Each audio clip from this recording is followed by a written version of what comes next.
Okay, so part 2 of this assignment is going to be how to fill in all that space. Now, this is confusing. There's a big, important thing I'm about to say. I wouldn't recommend that you use more than one of these styles on one paper.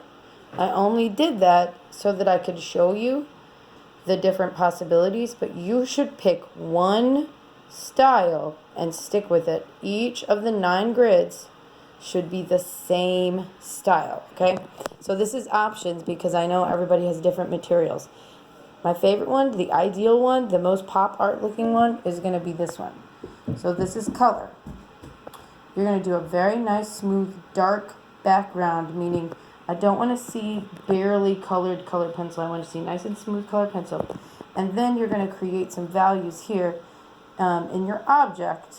Now I chose to do dark around the edge and then get lighter values in the middle of the fork. Okay, so that's one choice.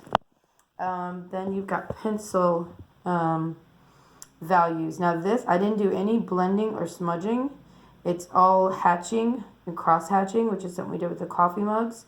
You can see your lighter values in here where the highlights are, and you got your darker values and a little bit of shadowing. And then the other choice is going to be, you could also use a ballpoint pen for this, but this is an ultra fine point Sharpie, which you probably could use any smaller marker for that, or gel pen. Hello. Anywho, that was my daughter.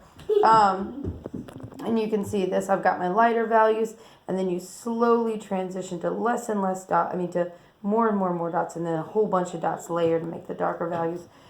This is called stippling. This is also something we looked at during our last project. So you've got, color, you've got pencil shading, which would mostly be cross-hatching, hatching, or blending, and then you've got stippling. Okay, so I would like you to fill all 9 of them with the same style.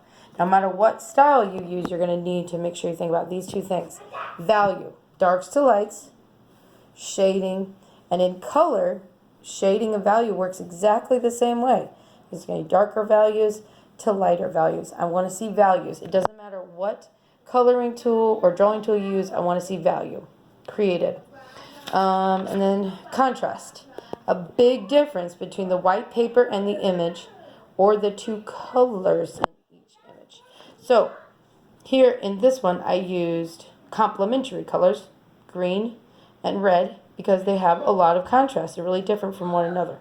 In this one, the contrast comes from the very dark pencil on the edges, and this one comes also from the very dark stippling to the light. So doesn't matter which one you use, they should all have lots of contrast. So for color, use warm and cool next to each other. That could be blue and yellow. That could be blue and yellow. That could be blue and orange. That could be blue and red. I'm going to make another little chart here after this that shows you your options. With pencil, pen, or marker, it's the same thing. You use those stippling, hatching, cross-hatching, blended, and this is my big warning. Do not color with marker.